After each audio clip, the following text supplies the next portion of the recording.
Est-ce qu'on se ferait pas un petit récap des cadeaux que j'ai reçus ces dernières semaines? Alors pour commencer, cette marque suédoise m'a envoyé 2 casquettes, fabriquées avec des tissus venant d'Italie et d'Angleterre. Ça respire vraiment la qualité, les shapes sont super intéressantes et hâte de voir ce qu'ils vont nous proposer dans le futur. Ensuite, j'ai reçu cette telle néon de Foot Locker, mais je vous ai déjà fait une vidéo dessus. Je vous laisse remonter un peu le feed pour voir ce qu'il en est.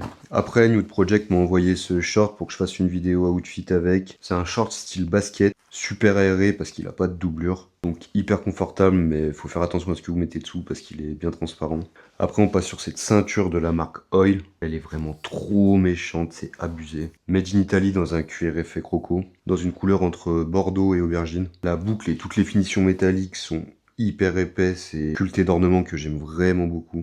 Maintenant, on va parler bijoux. Coutume m'a proposé de faire une sélection pour faire des photos. J'ai donc choisi une bague en maille cubaine, un pendentif serti d'une topaze et une chaîne boule. Le tout en argent 925 avec un rapport qualité-prix vraiment intéressant, je trouve. J'ai aussi reçu 2 pièces vintage de la part de Concrete, un gars qui est dans le vintage en Italie et à qui j'avais acheté ma veste en cuir Nike. Pour ceux qui savent, vraie pièce. Et il m'a donc offert cette chemise Ralph en coton seersucker que je kiffe. Il a rajouté dans le colis ce t-shirt Coupe du Monde 98 qui est incroyable, mais taille S. Pas grave, ça va faire une heureuse, mais ça m'a fait un petit ascenseur émotionnel.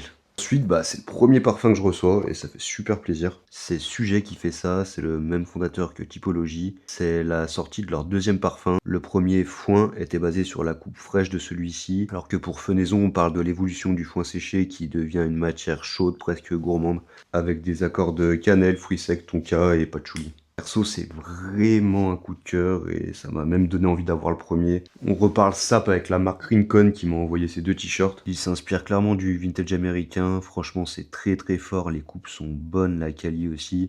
Et les tissus sont délavés comme si c'était le temps qui avait fait ça. C'est vraiment bourré de détails comme cet effet empilement de t-shirts sur celui-ci. Ou le col qui fait comme si on le portait à l'envers sur celui-là. J'aime beaucoup. Ensuite, donc là, tu m'as envoyé sa capsule Red Link, composée d'un pack avec un t-shirt noir et d'un zip rose ou noir au choix, et du second qui comprend un t-shirt rouge et d'un porte-carte en cuir rouge ou noir au choix. Merci à eux pour leur confiance répétée et mention pour le zip qui est très frais. Et pour finir, ça c'est un truc qui m'a replongé dans le passé, c'est des montres Nixon. Ça m'a rappelé l'époque Skull Candy, Kawasaki, Dakin, etc. On a une avec le bracelet et le boîtier en acétate, cadre en laiton, et une autre, bracelet et boîtier métallique, cadre en rose. Merci à SP Agency. Bon, à voir après le montage, mais c'est certainement un peu long, j'espère quand même que vous avez kiffé le format. Merci encore à toutes ces marques pour la confiance et à vous pour la force, allez ciao.